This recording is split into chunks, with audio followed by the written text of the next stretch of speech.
Whoa, that's a wild ocelot. This is a wild cat. However, she is used to humans. She hangs out on this trail. We were told if you walk this trail at night, there's a good chance that you will come across her. Look at that coloration. Now this cat blends so perfectly into its environment. All this cryptic patterning allows them to stay hidden in the shadows as they're moving through all of this foliage. She weighs about 25 pounds. Oh, these cats are lethal once fully grown, and they can take down pretty much anything that's out here in the Costa Rican rainforest. They creep up really slowly, staying hidden, and then they see a sudden movement like this, and they do that. A paw in the mouth. They go right for the neck, or the head in this case. Geez, I just got bit in the eye. And then they have their dinner.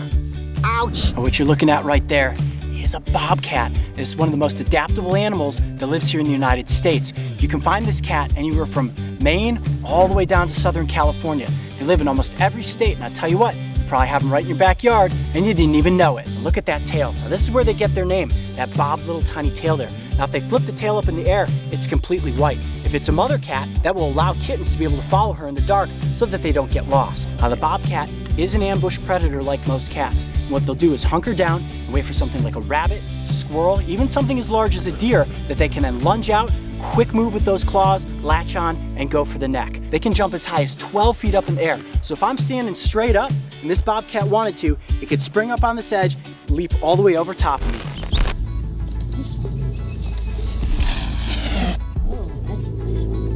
Take a look at the anatomy of this cat. They're disproportionate when it comes from front leg to back leg. Their back legs are actually bigger than their front legs, and they're completely spring-loaded. What they will do is slowly slink through the grasses, and then as they scare up a bird, they will leap into the air and grab a hold of it with their hands, pull it down with their claws, and then have a feast. Oh, she's almost got it now. Got those claws lashed in. You can see those retractable claws coming out. All right, give it back, give it back, give it back. As compared to their body size and other cats, they have the largest ears of any feline out there in the wild. This morning we made the beautiful drive across the Sonoran Desert to arrive in Tucson Mountain Park, which is home to the Arizona Sonora Desert Museum. The first stop would be the mountain lion exhibit. He was found as about a 4-month-old cub in California. Obviously too young to survive on his own in the wild, and so that's how he came to us here. So this cat weighs about 100 pounds now and will grow to be about 200 pounds. It'll grow to be, almost 200 pounds. So almost double in size. It's amazing. Even from this distance, you can see how big this cat really is. The great thing about this exhibit is one of our goals is not only to create naturalistic, but also to create interesting environments for the animals. We want him using all of those natural abilities, the ability to track his prey by scent or visual. He can actually work those muscles and as if he were taking down prey, basically stimulating their environment. Even putting scents in here might cause him to actually go and scent mark, which is another behavior he would do in the wild. Wow, look at you. The thing that's so cool about this cat is the length of its legs.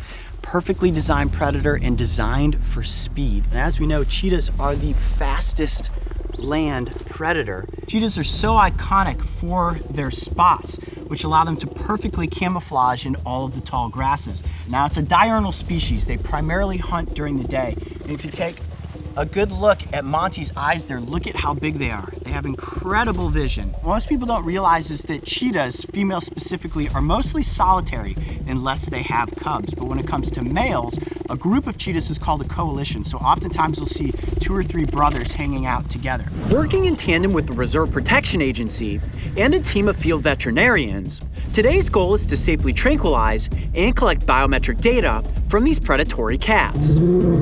This is the closest I have ever been to a wild apex predator of this size. You've got the mane, you can see its face is covered up there. It is asleep. Look at the size of this animal's paws. It is bigger than my hand. Look at the mane of this animal. It's so dense, and the purpose is actually to protect them when they're fighting to protect territory. All this dense fur, when another male is rearing up using its claws and its teeth, protects this lion's throat and its face. I'm gonna slowly just kind of pull the lip back here a little bit. Wow. Whoa. Look at those canines. Now lions have 3 types of teeth. Up front here you have these incisors, which are used to carry things. The females will carry their cubs around. They're also used to pull meat away from the bones.